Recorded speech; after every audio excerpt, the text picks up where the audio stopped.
আসসালামু আলাইকুম ফ্রেন্ডস, এডজেট শিক্ষায় আপনাদেরকে স্বাগতম। আপনারা সবাই কেমন আছেন? আশা করি সবাই ভালো আছেন। বরাবরের মতো আপনাদের সাথে আছি আমি সাইফুল ইসলাম। চলে এসেছি নতুন একটি টিউটোরিয়াল নিয়ে।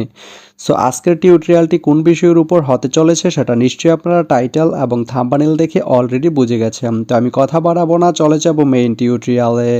আর মেইন টিউটোরিয়ালে যাওয়ার আগে একটা কথা বলে নিতে চাই, আপনি যদি আমার চ্যানেলে নতুন হয়ে থাকেন তাহলে অবশ্যই আমার চ্যানেলটি সাবস্ক্রাইব করে নোটিফিকেশন বেলটি অন করে দিবেন।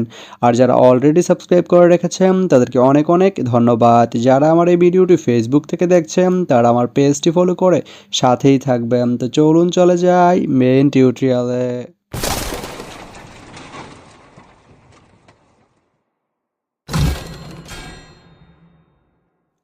তো বন্ধুরা, আজকে আমরা জানবো আপনি পীরগঞ্জ থেকে সান্তাহার যেতে কোন কোন ট্রেন রয়েছে, সেই ট্রেনগুলো ছাড়ার নতুন সময়সূচি, ভাড়ার তালিকা, বন্ধের দিন এবং গিয়ে পৌঁছতে কতক্ষণ সময় লাগবে বিস্তারিত।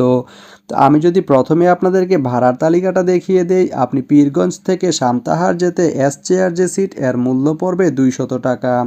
এখন আমি যদি আপনাদেরকে ট্রেনের সময়সূচিগুলো বলে দেই, আপনি পীরগঞ্জ থেকে সান্তাহার যেতে প্রথমেই যে ট্রেনটি রয়েছে সেটি হচ্ছে দুলনচাপা।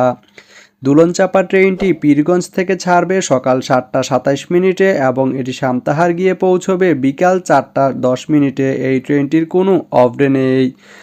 এরপরে রয়েছে দ্রুতযান। দ্রুতযান ট্রেনটি পীরগঞ্জ থেকে ছাড়বে সকাল 8টা 47 মিনিটে এবং এটি সান্তাহার গিয়ে পৌঁছবে দুপুর 12টা 30 মিনিটে। এই ট্রেনটির কোনো অফ ডে নেই।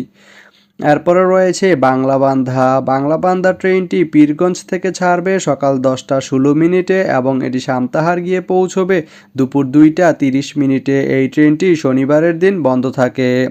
এরপরে রয়েছে পঞ্চগড় এক্সপ্রেস। পঞ্চগড় এক্সপ্রেস ট্রেনটি পীরগঞ্জ থেকে ছাড়বে দুপুর 1টা 27 মিনিটে এবং এটি সান্তাহার গিয়ে পৌঁছবে বিকাল 4টা 50 মিনিটে। এই ট্রেনটির কোনো অফ ডে নেই। এরপরে রয়েছে একতা। একতা ট্রেনটি পীরগঞ্জ থেকে ছাড়বে রাত 10টা 18 মিনিটে এবং এটি সান্তাহার গিয়ে পৌঁছবে রাত 2টা 15 মিনিটে। এই ট্রেনটির কোনো অফ ডে নেই। তো আপনি পীরগঞ্জ থেকে সান্তাহার যেতে এই 5টি ট্রেনের যে কোনো একটি ট্রেন ব্যবহার করতে পারেন। তো ভিডিওটি কেমন লাগলো অবশ্যই কমেন্ট করে জানাবেন। আর ভিডিওটি যদি ভালো লেগে থাকে বা আপনার কোনো উপকারে এসে থাকে তাহলে ভিডিওতে একটা লাইক করে দিবেন, কারণ আপনার একটা লাইক আমাকে অনেক ইন্সপায়ার করে নতুন নতুন আরও ভিডিও বানাতে। তো ধন্যবাদ সবাইকে ভিডিওটি এতক্ষণ ধৈর্য ধরে দেখার জন্য। ভালো থাকবেন, সুস্থ থাকবেন, এডজেট শিক্ষার সঙ্গেই থাকবেন।